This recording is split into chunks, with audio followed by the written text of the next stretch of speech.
मृत्यु के कितने समय बाद अगला जन्म होता है? मृत्यु होने के बाद और दूसरा जन्म लेने तक आत्मा को कई पड़ावों से होकर गुजरना पड़ता है। इस दौरान रोती बिलखती आत्मा को ना सिर्फ दोबारा अपने परिजनों के बीच जाना पड़ता है, बल्कि अगर उसने पाप किए होते हैं तो कई तरह की यातनाएं झेलने के बाद ही उसे दूसरा शरीर मिलता है। मृत्यु होने के बाद जीवात्मा शरीर से अलग हो जाती है। वो रोते परिजनों से बात करने की नाकाम कोशिश करती है, लेकिन वहां मौजूद कोई भी शख्स ना तो उसे देख पाता है और ना सुन सकता है। इसके बाद दो यमदूत जीवात्मा को अपने साथ नरक की ओर ले जाते हैं। गरुड़ पुराण के मुताबिक यमलोक का रास्ता 86,000 योजन का है और ये रास्ता तय करने के बीच जब आत्मा को थकान होती है तो उसे रुकने की अनुमति नहीं होती, बल्कि उसे यमदूत घसीटते हुए यमलोक तक ले जाते हैं।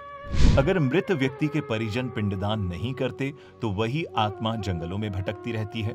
कभी भी उस आत्मा को शांति नहीं मिलती।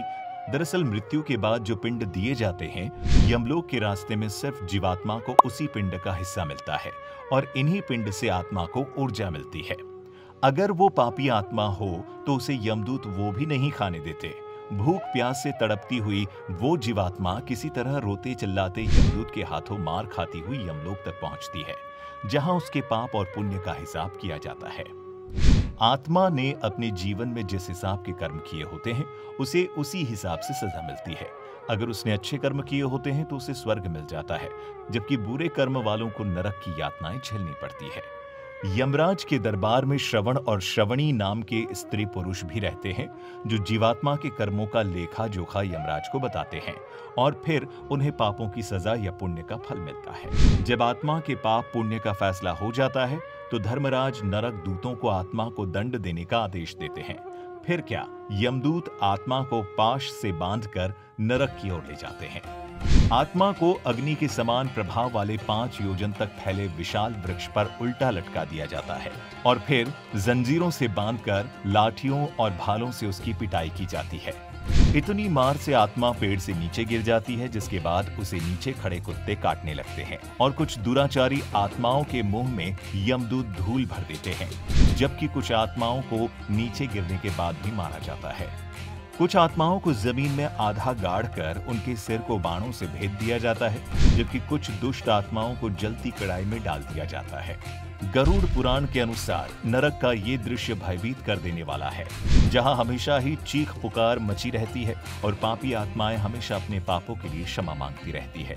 श्री हरि पक्षी राज गरुड़ को बताते हैं कि नरक भी एक नहीं बल्कि 84 लाख हैं, जिनमें से अत्यंत भयंकर नरकों की संख्या 21 है। तामिस्र, लोहशंकु, महारौरव, शाल्मली, कालसूत्रक और काकोल उन्हीं 21 अत्यधिक भयानक नरकों में से एक है, जहां सबसे दुष्ट आत्माओं को दंड दिया जाता है। इन 21 नरकों में मूर्ख पापी अधर्मियों को तरह तरह की यातनाएं दी जाती हैं और सिर्फ अधर्म से परिवार का भरण पोषण करने वाला व्यक्ति ही अंधता मिस्र नाम की नरक में जाता है, जिसके बाद उसे दोबारा मृत्यु लोक में जन्म मिलता है।